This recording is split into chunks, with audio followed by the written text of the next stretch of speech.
Esta gente funciona así. Sí. O sea, ecologista es lo justo, vamos, quiero decir, no vayamos a engañarnos y pensar que estamos, pues no sé, frente a una especie de líder ecologista. No, además, de eso de gastos, o sea, estoy recordando y notas que tengo por aquí encima, en el caso de Al Gore, o sea, y esto fue difundido, es súper difundido por los medios, vamos a decir, oficiales de comunicación. En los cuales, entre otras cosas, se decía, o sea, el gasto medio de una de sus mansiones, él mensualmente gastaba más del doble que un norteamericano medio en todo el año en gasto energético. Claro. Eso es una bestialidad. Y luego te quiere a ti convencer de que tienes que poner bombillas de bajo consumo. Sí. Que además intentaron disculparlo diciendo que habían emprendido una operación para sustituir toda la fuente de suministro de energía de sus posesiones con placas solares. Pero eso me lo haces después. Y cuando ya te han dado el premio Nobel de la Paz, etcétera, etcétera. Bien. Claro. Eso es como que, pues no sé, como que estás jugando un partido de fútbol, te meten un gol y dices, no, que no vale. Oye, ya te han metido el gol, no vale, no. Mancho, te acaban de meter el gol. Exacto. Ahora ya no, o sea, tuviste tu momento para rectificar esa actitud, lo que no puedes hacer es que, por motivos mediáticos y por cuidar tu imagen pública, pues vengas ahora haciendo el paripé de que estás montando placas solares. No, eso no vale, eso no vale. Lo que vale es que si quieres ser un auténtico ecologista desde un primer momento, tienes que tener un ritmo de vida y una forma de vida, ¿sabes? Tienes que dar ejemplo de aquello de lo que estás hablando. Exacto. ¿Comprendes? Pues esto es lo mismo. Y además ya te digo, nos están tomando el pelo a todos los niveles. O el Tratado de Kioto. El Tratado de Kioto es alucinante. Este hombre, bueno, el Tratado de Kioto, ese que firman todos los países que son buenos y ecologistas, nadie se ha leído el Tratado de Kioto. El Tratado de Kioto no menciona los coches. Fijaos, sí, efectivamente, sí. No habla de coches, habla de aviones y barcos. Habla, exacto, de aviones y barcos. ¿Sabes? Producciones industriales, no habla de otra cosa. La gente cree que habla de coches. Y dice, yo me he comprado un coche que cumple la normativa Eco 3 y tal, maravilloso. Pero por favor, vamos a ver.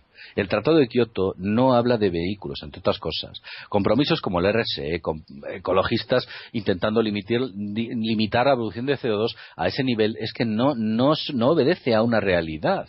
¿Sabes lo que tuvo que pagar España por firmar el Tratado de Kioto en el año 2003 e incumplirlo? No. 4.000 millones de euros. ¡Hala! Por ahí se nos va el dinero. ¿Sabes? Eso, firmar tratados de ese tipo, que lo único que hacen, pues por eso te he dicho, que es un acuerdo que lo que trata es de robarnos y saquearnos. Exacto. Firmar acuerdos de ese tipo son irresponsabilidades que estamos pagando todos.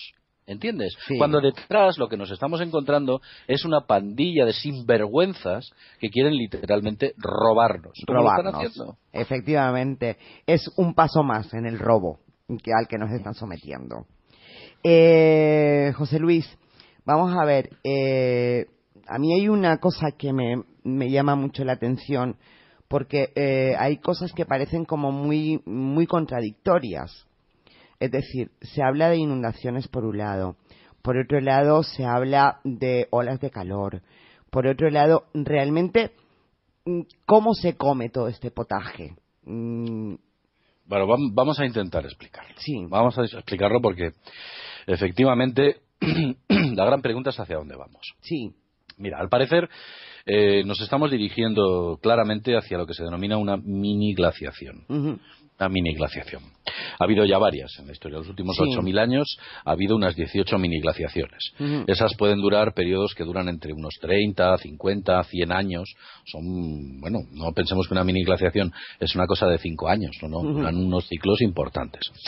¿Por qué se producen estas mini glaciaciones? Bueno, es debido a la falta de actividad del Sol, a la falta de manchas solares. Ajá. Y de esto hay datación, el famoso mínimo de Maunder, que se produjo, y del que habéis hablado antes cuando estaba escuchando las noticias, y se produjo en la Edad Media y que duró 83 años.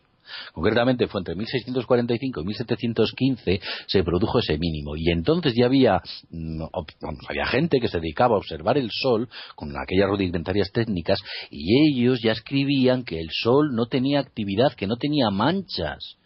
El Támesis se heló, el Támesis, En las Baleares había iceberg. Sí. Una cosa tremenda. Se dataron cientos de miles de muertos en aquella Europa, en aquella antigua Europa, en la cual protegerse del frío era mucho más complicado. Pero es que ha habido muchos más. Hubo el mínimo de Spörer, el mínimo de Dalton, ha habido un montón. Y ahora, y esto es importante, nos dirigimos al mínimo de Gleisberg. El mínimo de Gleisberg es un periodo de miniglaciación precedido por climas altos, por una alta actividad solar, como se ha podido ver con la sonda SOHO, la sonda que explora el Sol, y la sonda Stereo, que hemos tenido estos últimos años, concretamente el anterior, una actividad solar, e incluso en varias ocasiones ha habido tormentas de tipo X, porque hemos llegado a un máximo solar. Después de ese máximo solar hay una caída de manchas solares y entraremos de cabeza en el llamado mínimo de Gleisberg. ¿De acuerdo? Y entonces, esa falta de actividad solar, vamos a ver si es que además está adaptado. Vosotros habéis visto las cartas de Mercator, de Pirideis, que muestran los polos libres de hielos, cosas muy extrañas. Efectivamente, sí. ¿Sabes? Pues son ciclos. Aquella gente pues tenía información y bueno, pues por ejemplo el ciclo de Dalton fue en el siglo XVIII, el ciclo de Scupper fue en el año de Spörer fue concretamente en el siglo XV, y ellos, pues esa gente tenía toda esa información y bueno, pues las causas que fueran las fueron recopilando. Sí que es cierto que lo del caso de Pirideis hay que darlo de comer aparte porque es muy una extraño. Cosa muy extraña. Sí, es muy extraño. Sí. Sin embargo, ahí está mostrando los polos libres de hielo. Alguien tuvo que ver esos polos libres de hielo. Exacto. Básicamente, ¿qué ocurre? Al desaparecer las manchas solares, al haber un periodo importante de actividad solar como el que ha habido un gran deshielo, un enorme deshielo, como se ha podido observar. Esos grandes deshielos crean lo que se llama un aumento del agua dulce. En los océanos.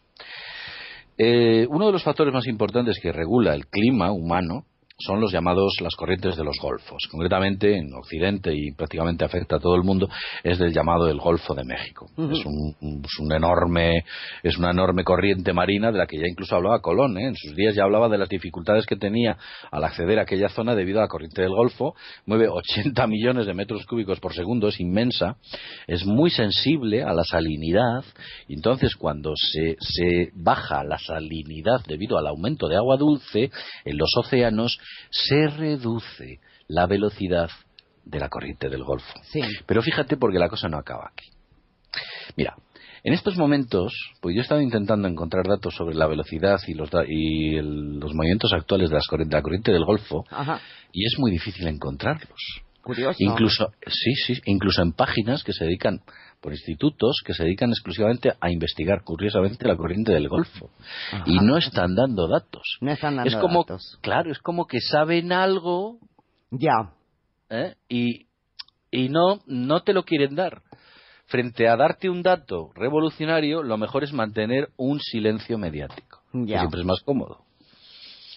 Y todas estas cuestiones, pues ahí las tenemos. Es única y exclusivamente la cuestión del cambio climático, bien orientada, por una parte, para obtener de nosotros el máximo rendimiento económico, imponer impuestos al clima, impuestos al CO2, porque España tiene que comprar toneladas de CO2 cada vez que las produce, ¿no crees que no? Ya.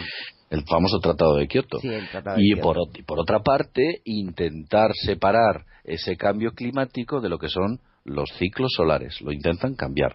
Ya. Y evidentemente hay importantísimos intereses económicos. Si España nada en carbón, imagínate que empezásemos a extraer ese carbón de manera eficiente y empezásemos a utilizarlo dentro de nuestras centrales térmicas. Las centrales térmicas en España, que lo sepáis, por lo general se han reconvertido de carbón a gasoil y gas natural. Y mezcla de ambas. Sí, claro, y empezar a ahorrar y a salir de la crisis. Por favor. Claro, pero eso es evidente. Todo esto, bueno, pues lo que produce es un gran negocio, muy diversificado. Claro. Aparecieron las renovables, todos os acordáis de las famosas renovables, el boom de que todo el mundo se puso a... Disculpad, me quedo un poquito sin voz. Tranquilo. Bien, todo el mundo se puso a hacer, a imponer molinos de viento en las laderas de las montañas. Todo el mundo se puso a colocar paneles solares allí donde supuestamente, se podía colocar esos paneles para alimentar ciertos aparatos energéticos o cierta pequeña infraestructura industrial.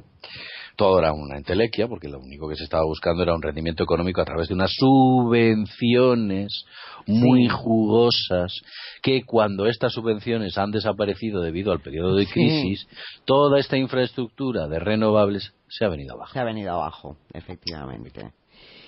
José Luis, tenemos que hacer una pequeña pausa para la publicidad y así te damos un respiro también a ti y a tu voz. Entonces, seguiremos con preguntas quizás, no más conspiranoicas. Seguiremos hablando del tema y de algunas otras cosas que yo te quiero preguntar también. Muy bien. A todos ustedes, queridos oyentes, ya lo saben, si les gusta lo que está oyendo, no se vayan.